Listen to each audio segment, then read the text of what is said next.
Swaraj news కి స్వాగతం. పేదల పొట్ట కొడుతున్న బీజేపీ ప్రభుత్వం డీసీసీ హన్మకొండ జిల్లా అధ్యక్షులు ఇనుగాల వెంకటరామరెడ్డి ఉపాధి పథకం పేరు మార్పుపై భీంపల్లిలో నిరసన. బీజేపీ ప్రభుత్వం పేదలకు పొట్ట కొడుతూ పథకాల పేరు మారుస్తూ పబ్బం గడుపుతోందని డీసీసీ హన్మకొండ జిల్లా అధ్యక్షులు ఇనుగాల వెంకటరామరెడ్డి ఆరోపించారు. హన్మకొండ జిల్లా కమలాపూర్ మండలంలోని భీంపల్లి గ్రామంలో ఉపాధి పథకం పేరు మార్పుపై ఏర్పాటు చేసిన నిరసన కార్యక్రమానికి ముఖ్య అతిథిగా హాజరయ్యారు. ఈ సందర్భంగా స్థానిక సర్పంచులు, వార్డు మెంబర్లు ఏకగ్రీవ తీర్మానం చేసి ఉపాధి పథకం పేరు మార్పును మోదీ ప్రభుత్వం మానుకోవాలని తీర్మాన పత్రాన్ని అందించారు. ఈ సందర్భంగా ఇనుగాల వెంకటరామరెడ్డి మాట్లాడారు. దేవుని పేరిట బీజేపీ ప్రభుత్వం రాజకీయం చేస్తోందని, స్వాతంత్ర్యం తీసుకొచ్చిన గాంధీజీ పేరును మార్చడం సరికాదని వ్యాఖ్యానించారు. దీనికోసం కాంగ్రెస్ పార్టీ పోరాటం చేస్తోందని, పేదల కోసం కాంగ్రెస్ ప్రభుత్వం ఉపాధి పథకాన్ని తీసుకొచ్చిందని గుర్తు చేశారు.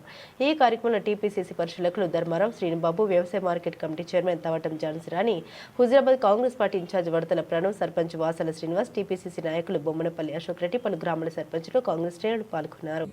తెలుసు కదా మీ అందరికీ, 100 రోజుల పనికి మహాత్మా గాంధీ గారి పేరు ఉంటుంది. ఎందుకంటే గాంధీ గారు స్వాతంత్రం, మన దేశానికి స్వాతంత్రం తీసుకొచ్చిన మహాన్ నాయకుడు. అట్లాంటి నాయకుడు పేరుని 2006లో మన యూపీఏ ప్రభుత్వం, కాంగ్రెస్ ప్రభుత్వం ఉన్నప్పుడు మన్మోహన్ సింగ్ గారు, సోనియా గాంధీ గారు అధ్యక్షతన ఏదైతే గ్రామంలో ఆర్థిక వ్యవస్థను ఎట్లా బాగుపరచాలి, దేశంలో ఆర్థిక వ్యవస్థ ఎట్లా బాగుపరచాలంటే గ్రామీణ ప్రాంతాల్లో ఆర్థిక వ్యవస్థ బాగుంటేనే దేశం మొత్తం బాగుంటుంది. ఎందుకంటే ప్రపంచంలో ఎన్నో దేశాలు ఆర్థికంగా నష్టపోతుండే 2004 నుంచి 2005లో. ఎందుకు నష్టపోయినాయి? ఆ గ్రామాలలో వాళ్ళకి ఉపాధి లేదు, వాళ్ళకి డబ్బులు వచ్చే పని లేకపోతుండే. అందుకని ఏం చేయాలో తోచక వాళ్ళు ఆత్మహత్యలు ఎంతో చేసుకున్నారు ఆ కాలంలో. అది గ్రహించి మరి అప్పుడు మన్మోహన్ సింగ్ గారు ఉపాధి హామీ గ్రామీణ ప్రాంతాలలో పెడితే ఖచ్చితంగా 100 రోజుల పని ఉంటే వారికి ఆర్థికంగా కుటుంబాన్ని పోషించేటందుకు సహాయపడుతుందని ఒక గొప్ప ఉద్దేశంతో ఈ కార్యక్రమం పెట్టిండు. మహాత్మా గాంధీ గారి పేరు పెట్టిండు.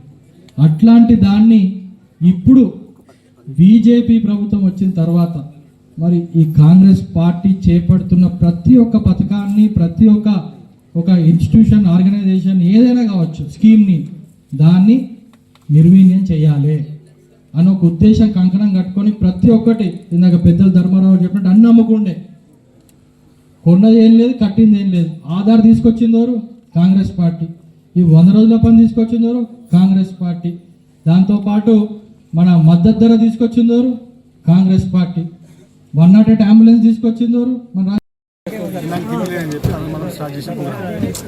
దాదాపుగా 20 సంవత్సరాలకి వెళ్ళి మంచిగా నడిచే ప్రోగ్రామ్ని బీజేపీ వచ్చాక గత 10 సంవత్సరాలకి వెళ్ళి దాని బడ్జెట్ తక్కువ చేసుకుంటూ ఏదో కానీ వంకలు పెట్టుకుంటూ దాన్ని తక్కువ చేసుకుంటూ వచ్చింది. ఇంకోటి దురదృష్టం ఏంటంటే కాంగ్రెస్ పార్టీ ఎక్కువ రాష్ట్రాలు లేదు కనుక ఎవరు కూడా వాళ్ళు పట్టించుకుంటారు. ఇప్పుడు మన రాష్ట్రాలకి మనం పట్టించుకున్నాం కనుక ఈ మధ్యకాలంలో 4 రోజుల కింద మనం దాన్ని పేరు చేంజ్ చేసి వీపీజీ రామ్జీ అని పేరు పెట్టిండు. దేవుని పేరు పెట్టుకొని ఇంకా ఓట్లు అడగడానికి ప్రయత్నం చేస్తాం. ఇక్కడ ఉన్న 2 నాయకులను అడుగుతున్నాను. ఒకరికొకరు పోటీలు 2 ఉంటారు. ఇద్దరు చెప్తాను, మీరు వచ్చి ప్రజల్లో తిరగండి, దీని గురించి చర్చ పెడదాం, బహిరంగ చర్చ పెడదాం, ఎక్కడంటే అక్కడ అందరం వస్తాం, మాట్లాడదాం, మంచి ఏదో చెడేదో డిసైడ్ చేద్దాం. ఎందుకంటే ఇక్కడ మీరు కొట్టేది పేదల మీద, బడుగు బలిగిన వర్గాల మీద. నేను 90% ఎవరైతే పనిచేస్తున్నా అందరూ అదే వర్గానికి చెందినవాళ్ళు. ఈ ఊర్లో దాదాపు 900 జాబ్ కార్డులు ఉన్నాయి. ఈ ఊర్లో ఒక్క ఊర్లో సంవత్సరానికి 6 కోట్ల టర్నోవర్ అవుతుంది. అవి అంతా పైసలు ఎక్కడ పోవాలి? వాళ్ళకి ఎక్కడికి వెళ్ళి డబ్బులు వస్తాయి, మహిళలకు ఎక్కడికి వెళ్ళి డబ్బులు వస్తాయి. వాళ్ళు దీనిలో పోగు చేసుకొని 60 రోజులు బంగారం కొనుక్కొని పిల్లలకి ఇచ్చుకుంటారు. వాళ్ళు అట్లాంటివి ఇవన్నీ తీసేసి ఏ ఊర్లో పోయినా కూడా అదే మాటలు మాట్లాడుతున్నారు. ఎందుకంటే ఐరిస్లో కొత్త సిస్టమ్ అయితే వచ్చిందో వాళ్ళు ఒకళ్ళు లీడింగ్ అయితే లేవు, వాళ్ళకి ఉపాధి ఆ రోజు వస్తలేదు. దాదాపుగా సగం తగ్గిపోయింది. 10 గంటలు తక్కువ చేసిండ్రు, టైమింగ్లు చేంజ్ చేసిండ్రు. 226 పనులు తీసేసి 20 పనులు చేసిండ్రు. అది కూడా కాంట్రాక్టర్కి ఏదైతే లబ్ధిదారు ఉంటాడో ఊర్లో వాళ్ళకే ఇస్తుండ్రు.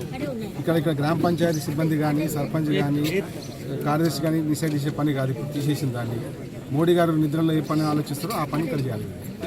భీంపల్లిలో చేయాలని లేదు, పక్కన చుట్టుపక్కల ఎక్కడైనా పోవాల్సింది. ఇప్పుడు పోద్దని చెప్పి ఆ రోజు మన సొంత ఊర్లో పని చేయాలని చెప్పి మనం చేపట్టిన కార్యక్రమాన్ని ఈ విధంగా దాన్ని పక్కన పెడుతున్నాం. కాబట్టి బీజేపీలో అందరం కూడా కోరుకునేది అంటే మీరు కూడా మీడియాగా మీరు కూడా బాధ్యత తీసుకొని ఇంతమంది ఉపాధి పోతుంది కనుక మీరు కూడా దానికి కొంచెం హైలైట్ చేసి మీకు న్యాయం జరిగే విధంగా అందరు పోవడం, ఈ తీర్మానాన్ని కలెక్ట్ చేసుకుపోయి మీ పార్లమెంట్లో రేపు సెకండ్ ఫిబ్రవరికి ప్రొటెస్ట్ చేయడానికి ప్రయత్నం చేస్తున్నాం.